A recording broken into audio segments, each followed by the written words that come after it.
in the community that you're serving, a lot of people haven't had the opportunity to have the level of health care and certainly probably deal with conditions and other things from the lifestyle they've led, from the things that they've been exposed to.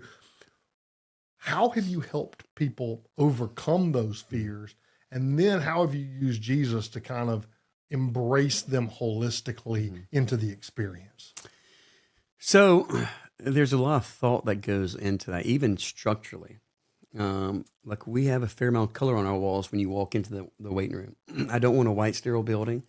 I want them to feel loved and cared for from the moment they actually walk into the building. Mm, So many of my friends I take care of that I love so much, they've experienced what I would call micro, MICRO trauma just all their life, whether from frequent changing of houses to hearing the police office, police cars to hearing fire shots. They're just a lot of trauma. And so we have to be aware of that as well. So we have to train our front desk just to not respond sometimes the way we might want to respond. They might be responding out of trauma, but we want to respond out of love as much as we can.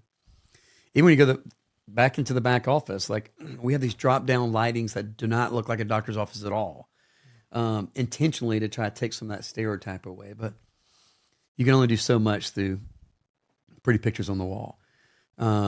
So there are a couple of things. One, and I heard said this in Young Life years ago: meet someone as if you'll know them the rest of your life.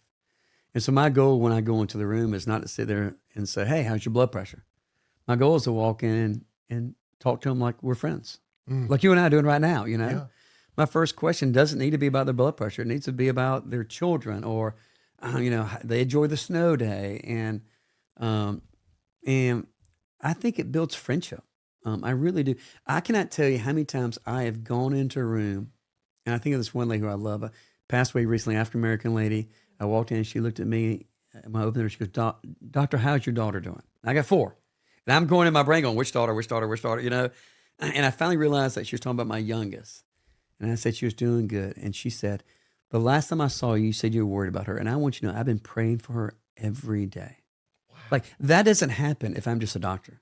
Mm, That happens if I meet someone as if I'm going to know them the rest of their life. Um, I'm actually wearing a pair of shoes right now that a patient gave me. We were sitting there one day talking about shoes and laughing, and I come by the next day and she brought me a pair of shoes. I'm like, what? You don't need to be giving me a gift. I mean, and I called her on the phone and talked to her, and she goes, Doctor, you've blessed me so much. I just want to bless you back. And I thought these shoes would be nice. I mean, it was crazy. I couldn't believe it, the kindness. wow. And so I think if you go in and meet folks as if you'll know them the rest of your life, you would treat them differently. Mhm. There's a book called When Helping Hurts that says, until you realize you're just as broken as the person you're trying to help, you'll never be of much value. And I think there's a lot of truth in that. I'm not going in trying to save anybody. That's not my job. That's Jesus' job. I'm going in my own brokenness, knowing they have brokenness, and we're going to sit in there together and love each other. Sometimes I pray for patients, and sometimes those patients pray for me. Mm, And that's the give and take that you have. The other phrase we like to use, and this is our lady in the health and wellness program that runs our classes, and she said a long time ago that we must outlast people's mistrust. mm, And I think of this one a lot too, because there are a lot of folks that go into poor communities and start something, but they kind of give out after time. And so our goal has been we want to outlast people's. They might mistrust us, but after 2, 3, 4, 5, if it's a decade, 10 years, and we're still there loving on their grandmother, loving on their kids, eventually we're going to be able to break down that mistrust, and they're going to be able to come in and know that we're going to love them and care for them. So does that mean the growth in desire is actually exponentially growing?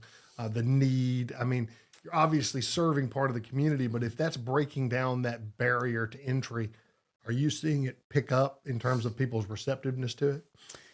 Receptiveness in what of just coming to be seen, or Yes, receptiveness yeah, to our conversation? both. I mean, Yeah. are people now, because they know you're going to be there and they don't see you as fly by night, are they more willing to step through the door and hear what you have to say and be seen? Um, I think, I think being present and being there and not judging.